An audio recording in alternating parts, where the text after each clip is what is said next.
This is what's considered a standard demographic profile. Children at the bottom, young adults, mature adults, retirees at the top, men on one side, women on another. This is what most of the world looked like before the industrialization wave that occurred after World War II.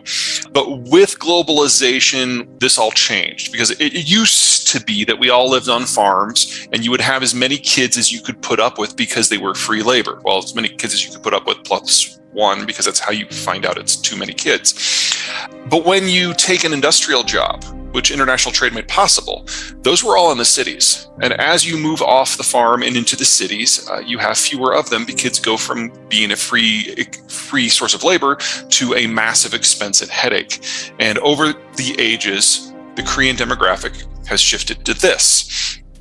The whole world has gone with the Koreans, starting from different points, going at different paces, but this has changed the economic structure of the world, because when you're a young system like this, it's all about raising kids and buying homes and buying cars and going to college. Young people do all of the spending in a modern economic system. That tends to make it very inflationary. But an older system like this, it's all about the high value-added workers who are doing everything they can to save for retirement. They've got decades of work experience. Their incomes are high. Their kids have moved out, so their expenses are low, and they're generating a lot of spare capital for whatever they need to do. What is going on right now is the world is changing from this to whatever is next. This was always the decade when a huge chunk of the world's advanced economies were going to age from this structure like Korea's today into the next structure, which is one where we have more and more retired people, where that bulge that has defined economic existence going back to the 50s moves into a non-economically viable state. So if a young demography is inflation-driven and growth-driven, and a more mature state like Korea today is investment-driven, technology-driven, infrastructure-driven, then whatever's next can't have consumption or production or capital, because retirees are sitting on their capital in the form of T-bills and cash. They're no longer working, so there's no consumption and there's no production. We all make that shift at different times, but for most of the advanced world, this is the decade it all goes down. Give you an idea of what the neighborhood looks like. Start with the United States. We've got the healthiest demographic structure in the world. That doesn't mean it's perfect. You can see the bulge of the baby boomers in their 60s, so we're going through the same aging process as everyone else, and digesting the boomers is going to be painful. But we also have the millennials down below, who are rounding out the labor force in a way that is allowing us to have a more inflation-driven system as opposed to deflation. You'll also notice that there's that big gap in the roughly 5 to 10-year-olds. That is a mix of two things, or three things. Number one, that's the Gen Xers kids. Small generation generates a small generation. Number two, it's the aftermath of the 2008 financial crisis. When people aren't sure of their prospects, they tend to have fewer kids. And third, it's the millennials doing everything that everyone has ever done before them, just with a 6-year delay. And so that was kind of the bottoming out of the birth rate. You'll notice it's already coming back, and preliminary data for 2022 and 2023 looks very positive. So we are looking at that base widening out again. But these shifts, these ins and outs of the demographic structures, they're actually going to be the single biggest factor that is shaping the labor force, our capital markets, and our economic structure for the next 50 years. And that shouldn't be a surprise to anyone, because that's how it's been so far. The same holds true in Japan. On the whole, demographics shape destiny. But here, it's just that the birth rate has been so low for so long, they're well past the point of any sort of demographic regeneration. About all I can say that's positive for Japan is they've seen this coming and they've done some planning. Automation in life, not in manufacturing, in life, is more advanced in Japan than it is in any other places. They have robotic nurses, they've got hospital beds that turn patients. A lot of the stuff that doesn't require a lot of brains, but doesn't necessarily require eyes and hands, has been automated. And that's allowed Japan to age relatively gracefully. In addition, the Japanese, while they can't accept migrants because they have such a firm sense of culture, they have been able to expand spending on things like childcare and healthcare to encourage young families to have more children.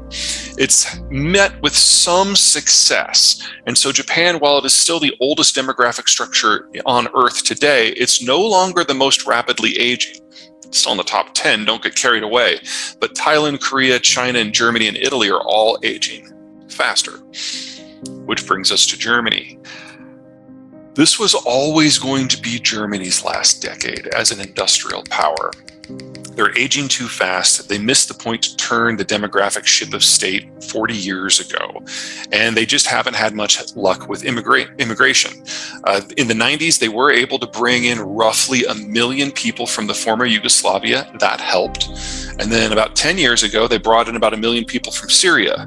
The problem with the Syrian refugees, once you move past the cultural disconnect, is that these people were unskilled labor, and they were 85% male. They didn't bring their families with them.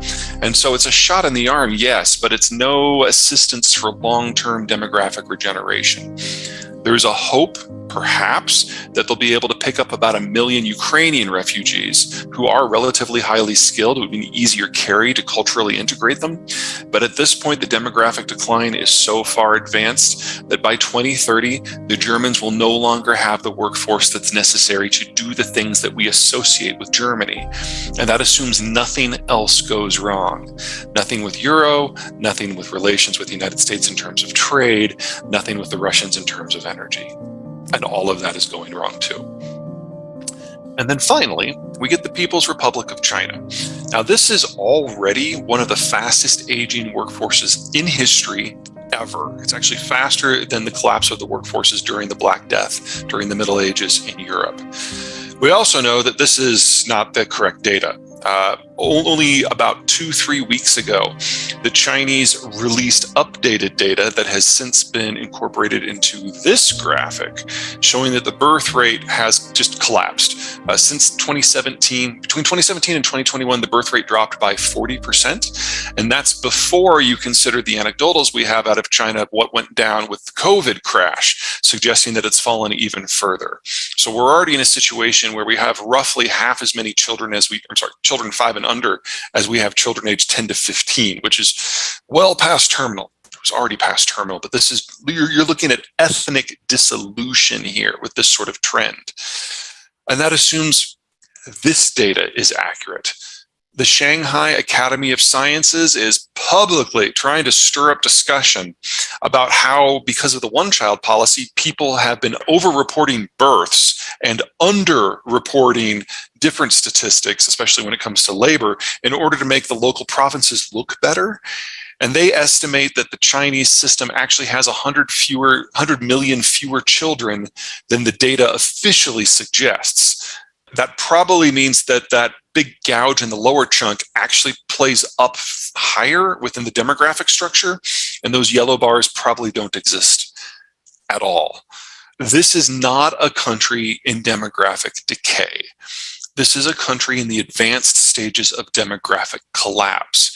And we don't have an economic theory as a species for what might make this work.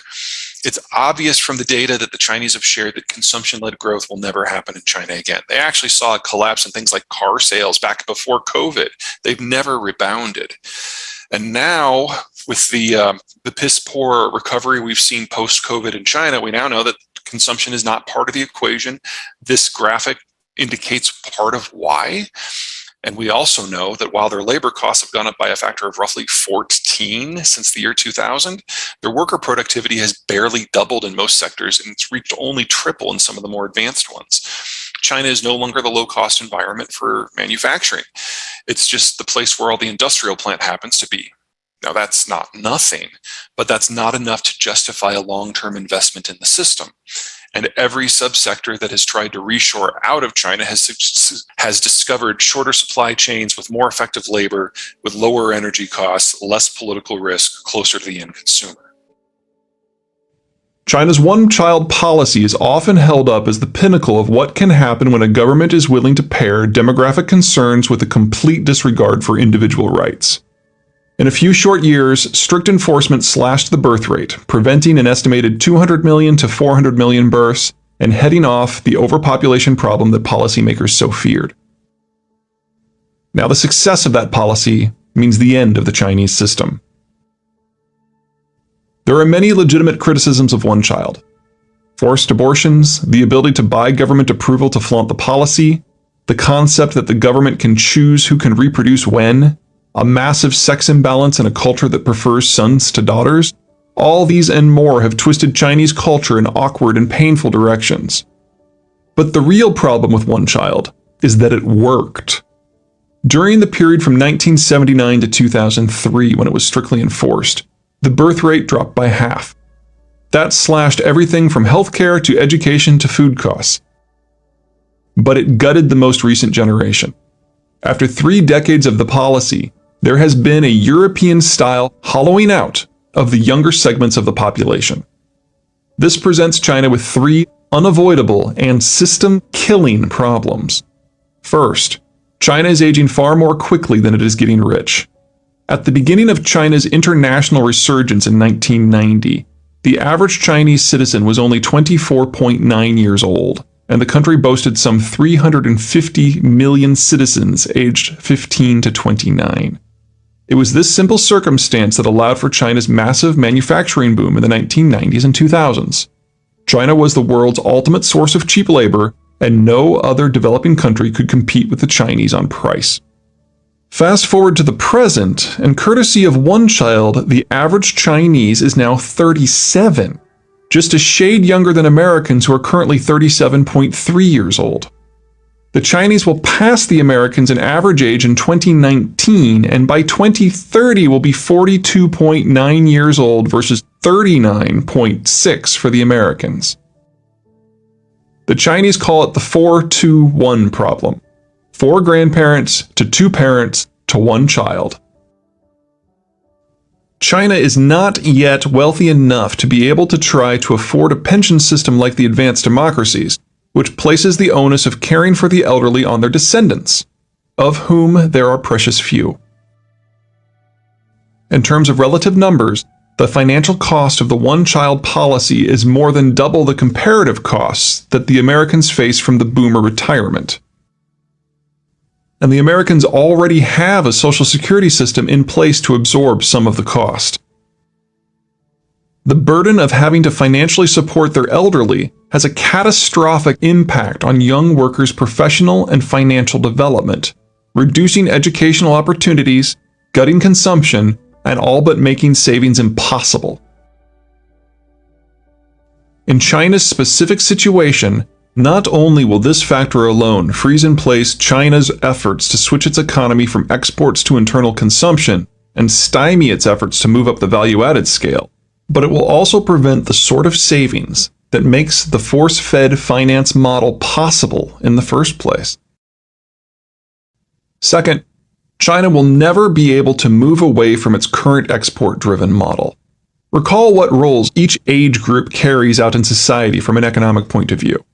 Young workers do the consuming that generates economic growth.